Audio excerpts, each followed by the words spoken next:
Terima kasih. Yang pertama, berkorban tapi tidak sholat. Yang kedua, berkorban untuk yang meninggal. Terima kasih. Kalau pertanyaan jenengan mengenai masalah tidak sholat berkorban, jangankan yang tidak sholat berkorban, yang tidak Islam berkorban pun banyak kok. Jadi yang tidak Islam berkorban pun banyak. Seperti apa, mantan gubernur Jakarta, itu kan dia bilang saya juga ikut korban, kan bilang begitu.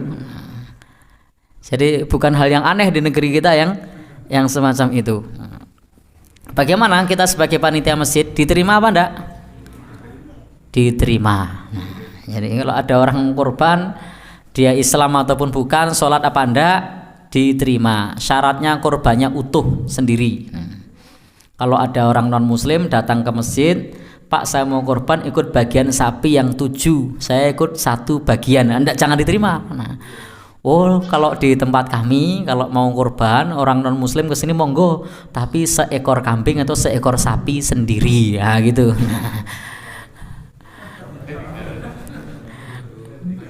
Ya itu kena tigo dahar panitia itu. Jadi anggap aja ghanimah. Jadi bisa tinggal dahar panitia. Tapi kalau gabung yang 7 jangan.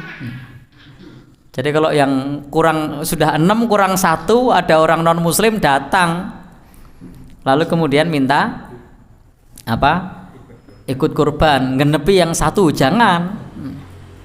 Tidak boleh. Bapak dan saudara yang berbahagia yang dirahmati Allah. Tapi kalau berdiri sendiri, dia mau gabung, tidak apa-apa, kan yang nyembelih kita kan, bukan dia. Insya Allah penyembelihannya tetap syar'i, ngurusnya tetap syar'i, hewannya tetap halal, tidak masalah. Sama juga tadi kalau ada orang yang tidak sholat, ngasih korban ke masjid, diterima tidak? Diterima aja, tidak masalah. Nah ini masalahnya adalah terkait dengan individu yang berkorban, ini kaitannya. Tidak berkait dengan kita yang ngurusi korban. Nah bagi individu yang berkorban, tentu status berkorban ini adalah sunnah, kecuali pandangan madhab Hanafi atau Syekhul Islam. Sementara sholat ini hukumnya wajib. Ini sudah salah kaprah, meninggalkan yang wajib, mengerjakan yang sunnah. Kalau saya umpamakan seperti orang makan, dia tidak ngambil nasi, tidak ngambil sayur, tapi ngambil tusuk gigi. Nah, ini cuma perumpamaan untuk memudahkan memahami saja, tidak bermaksud menyamakan. Kemudian kita juga perlu paham bahwa di dalam agama kita, kalau orang meninggalkan sholat itu bisa mengeluarkan dari Islam. Saya bilang bisa mengeluarkan dari Islam kalau dia meninggalkan sholat. Maka ini juga rawan dengan statusnya. Apalagi kalau kita melakukan pembatal-pembatal syahadat yang lain, sementara kemudian kita ikut menjalankan ibadah yang lain yang statusnya adalah sunnah dia kuati, yang wajib tidak dia kerjakan, padahal kita sama-sama tahu meninggalkan kewajiban termasuk dosa besar. Nah ibadah sunnah itu memang penebus dosa, tetapi tidak bisa menebus dosa besar. Orang puasa wajib tapi tidak dia kerjakan, taraweh sunnah tapi dia kerjakan. Nah, maka Bapak dan saudara yang berbahagia yang dirahmati Allah, penting kita memberikan edukasi kepada masyarakat. Meninggalkan kewajiban termasuk dosa besar. Maka kalau kita meninggalkan kewajiban, kewajiban itu bisa mengeluarkan dari Islam, maka amal yang lain bisa sia-sia kalau termasuk yang Islamnya batal. Saya tidak menuduh ini.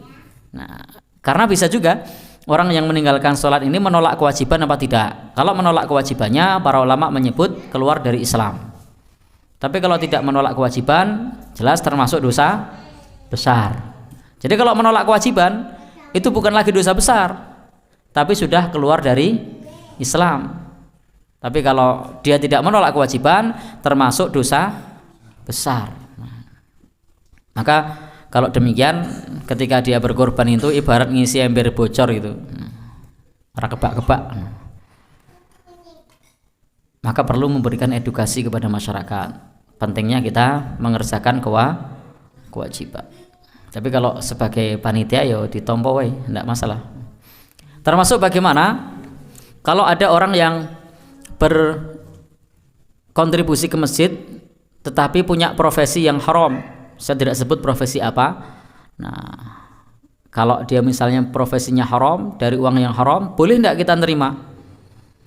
Boleh. Tapi sebaiknya idealnya kita amar ma'ruf nahi mungkar. Kita kasih tahu. Sebaiknya Bapak tinggalkan pekerjaan Bapak. Karena pekerjaan ini haram. Tapi kurbannya boleh diterima. Kenapa boleh diterima? Masih ingat kaidah fikihnya? Innama hurrima likasbihi fahuwa haramun lil kasib faqat. Sesungguhnya sesuatu yang haram karena usahanya, maka itu haram bagi yang mengusahakannya saja. Tuna man akhadhahu minhu bitariqim mubah. Tidak merembet kepada orang yang mendapatkan darinya dengan jalan yang mubah. Hibah pemberian itu termasuk mubah. Jadi kalau kita mendapat pemberian dari orang yang hartanya itu haram, maka yang kita terima itu sebenarnya halal. Ini saya bilang kajian fikih. Kalau kajian tazkiyatun nafas nanti beda lagi. Kalau kajian tazkiyatun nafas itu ada istilah berkah. Ya, ada istilah lain bagaimana mendapatkan rezeki yang bukan saja halal tapi juga berkah, nyaman, tenang. Ini masalah tazkiyatun nafas. Tapi kalau ngomong fikih, duit yang kita terima itu tetap halal. Sudah hendak sholat, pekerjaannya dengan pekerjaan yang haram, dia ngasih kambing ke masjid, boleh tidak diterima? Boleh.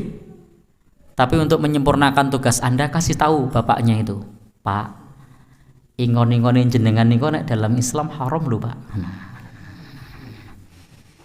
Niki matur nuwun jenengan pun kurban mriki, benjing dipun sampurnaaken anggenipun ngibadah, ingon-ingone diganti liyane. Lho gitu to. Ya. Gimana kira-kira?